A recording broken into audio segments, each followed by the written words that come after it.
Yeah, he's been good. To be fair to him, he's been good all along. His training performances are always very professional. He he always comes to training to do his best and to give of his best, even when things aren't going quite as well for him as they are at present after his 2 goals. So we're delighted for him, really. I think he's worked very hard to get that little bit of success. And we hope now, of course, he's going to build on it. You're facing an in-form Tottenham side. What do you think they are capable of this season?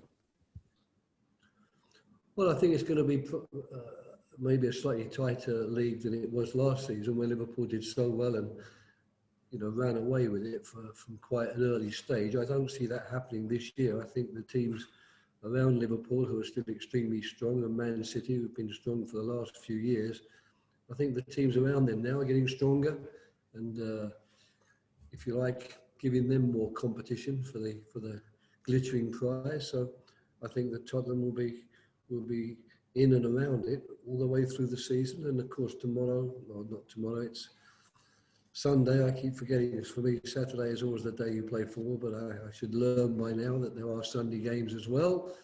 That on Sunday they're going to see coming to Selhurst Park as another opportunity to cement their position at the top of the table, and we've got to make certain that we're aware of that and that we do everything in our power to stop them.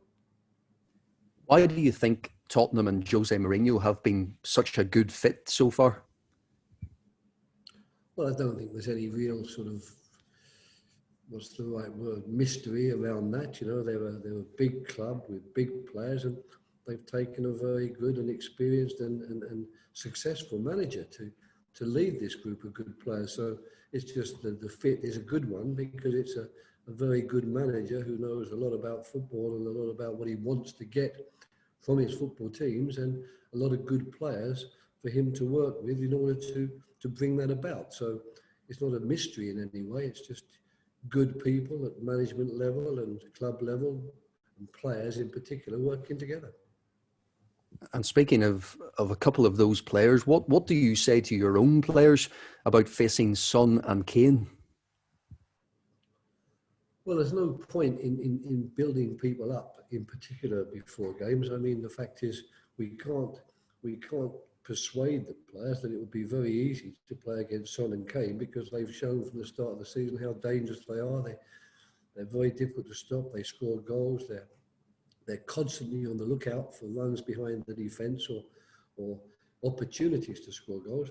It's a team effort, really. You try and encourage the team to believe that if we are organised to work together as a team in the way that we're trying to do, we will limit the number of chances these players perhaps get during the course of the game. But it's going to be very difficult to limit them to no chances. And you do know that when you're talking about the level of player that you're talking about now, they don't need many chances. Often 1 or 2 chances a game is enough for them to score goals.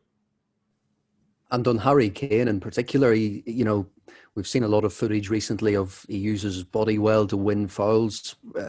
He drops much deeper than he did do maybe a few years back. Is that all relevant to your game plan and your approach to facing someone like him? Well, I mean, we've studied very carefully the games they've been playing this season, in particular the recent ones, and you're quite right. We've noted, like everybody else, that Harry sometimes doesn't just stay up as the out and out pivotal centre forward. He drops down into deeper positions, dragging centre backs out of position, and there he uses his awareness and his ability to pass the ball to make goals as well as score them. But it hasn't stopped him getting forward again and getting in the box. So he's really doing the ideal job for his manager and his team. So our players will be obviously alerted to what Tottenham do, the way they're trying to play. They'll be alerted, of course, to the individual players and what danger those players bring, if you like, to the game. And we ourselves will be concentrating very hard on what we've got to do as a team in terms of the way we try to play, to make certain we don't allow them the space, the time, and the opportunities that they want to get. And Roy, as it's topical with one Premier League manager in particular this week, can you tell us your starting 11?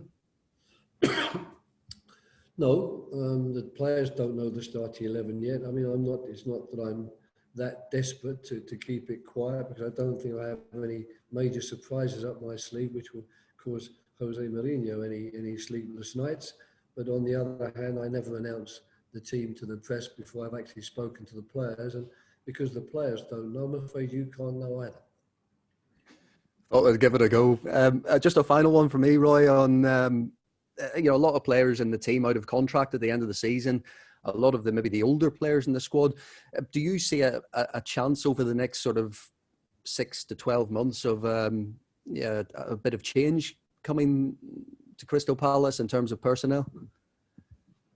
Well, I'm not desperate for that change. I think the players that we've got here at the club, that I've been working with, many of them for quite a long period of time, I enjoy working with them, and I really appreciate what they can do, both for me as a manager and coach and for the club. So there's no desperate haste on my side to make those changes. Of course, our squad at the moment is a big one, and a lot of players playing in the same position where only one or two can play, and that means others don't get a look in. That doesn't exactly make it easy for them or for myself in terms of team selection.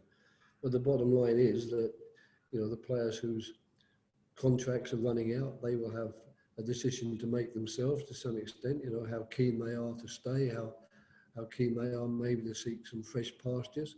And the club will have the decision to make whether or not, these are the players that we need to keep going forward with. But I certainly am not looking to move anybody out, and the fact they're older is of no interest to me as long as they're performing on the field in the way they can. There are a lot of games coming up now. It's 6 games in December. That's a lot of games for a team like us. For teams like the Champions League ones, they're quite used to playing 6 games a month. But for us, we aren't. So I think that will open up the opportunity for other players to get a look in, because I don't seriously think it's going to be possible for us to play the same 11 week in, week out, even if we wanted to. Thanks, Roy. Thank you. Pleasure. Thank you. Hello, Roy. Just going back to the West Brom game, Christian Benteke, strikers need confidence. What has that done for him getting those goals? Have you noticed an extra bounce from him in training this week? Yeah, he's been very good. I'm tempted to say, of course, it would be nice if every comment upon Benteke wasn't prefaced by the fact about he's played a lot of games without scoring goals. It would be rather nice to someday that someone actually just says Benteke is doing well in scoring goals without prefacing it with he hasn't done it in the last couple of seasons. We can't change that, and he can't change that. It's what he's doing now that matters, and what he's doing now in training, which led to me wanting to put him back in the team, and then him taking the chance as he did against West Brom. That's all positive news, and we've always known that Christian Benteke is a quality centre forward with an awful lot of strings to his bow, and it was great on last Sunday that he was able to show the world that. Ibereze didn't get a goal, but he was arguably amongst the standout performers against West Brom. Can he maybe take a little bit of the pressure off Wilfred? Because obviously we get the stat all the time about how reliant Palace appear to be on Wilf. Yes, I think so, yeah. I mean, unfortunately, that is a stat that hasn't always been as obvious to us as it is to other people. It's like a lot of the stats, they are half truths. We've had a lot of games where we've played extremely well without Wilf, but maybe they've been against top teams and we've still lost. But yes, I mean, I think that more importantly, we brought Eberechi to do a job in that position, and he's showing us at the moment that we made the right decision, because he's definitely looking like a player who can do all the things we're looking for him to do in that position. And of course, being an offensive player and a player who can beat an opponent and find a cutting pass, that would definitely help Wilf, as will, of course, Christian Benteke and Jeff Schlupp. So I think that those 4 players there all have qualities, all players that we think are capable of complementing each other and making life that little bit easier for each other, and most importantly, helping each other to score goals. Looking at the Spurs game, Roy, is this one that you can sort of relish going into rather than maybe sort of being a bit worried about the outcome, especially given the confidence from the West Brom win? No, unfortunately, I'd like to think that, they're the sort of thoughts that one gets presented with, and you find yourself thinking, yes, wouldn't that be nice if I could relax in this game and not worry about the result, because we're playing a team that are expected to beat us, but that doesn't somehow have found its way into my makeup or to my way of thinking. As far as I'm concerned, I should be as nervous and as anxious and as desirous of getting a result against Tottenham as I was against West Bromwich, albeit that people were telling me West Brom will be easy and Tottenham will be hard. West Brom wasn't easy, that's for sure, even against 10 men. And we know for certain Tottenham's not going to be that way. So let's prepare for it. Let's work hard for it. But I'm sorry to say I should be just as disappointed if we lose that game as I would have been if we'd have lost to anybody else. Jose has said that Tottenham are just a small pony in the title race. Do you see them as serious contenders, though? Well, at the moment, after only 11 games, you've got to see a lot of teams as serious contenders because of all the football we played, and all those teams that have started well, that had good players, good team organisation, they've all, I'm sure, got to fancy their chances. That if a bit of luck comes our way, and if we get the momentum that sometimes you do get by putting a string of games or string of victories together, you know, this could be our season. So I realise what he's saying. If I was in his position, I still probably would also point him to Liverpool and Man City as, you know, two very strong nuts to crack in the Christmas Bowl, and Chelsea also this year are doing very well. So there's lots of teams, you know, sticking their nose in at the moment, and I can fully understand why managers are trying to avoid trying to make any bold statements like this is going to be our year. So I certainly don't wish to add any pressure myself to anybody. I should say the same about any team that I'm asked. When asked, you know, they got a chance of winning the league, I'll say, of course they've got a chance, and I'm sure they'll do their best to do it. And just finally for me, Roy, fans obviously back at Selhurst Park, how much are you and the players looking forward to having them there? And also, has there been any chat on the training ground this week about them being back on Sunday? Well, there may have been. I mean, to be fair, I haven't initiated any chat to that effect. I'm sure we will mention it when we have our team meetings tomorrow. But yeah, we're all excited about it. We're all very happy that it's happened. We're all anxious that it will continue and that we're not going to find ourselves placed in another tier. That's something which concerns us, because having worked so hard to get the fans back, we'd like to have them back with us for a period of time now, and we'd like to have enough games that enough fans can get to Selhurst Park, because of course it has to be done on a rota basis. Thank you, Roy. Pleasure. Do we have any other broadcast questions? Jonathan, did you have a question? No?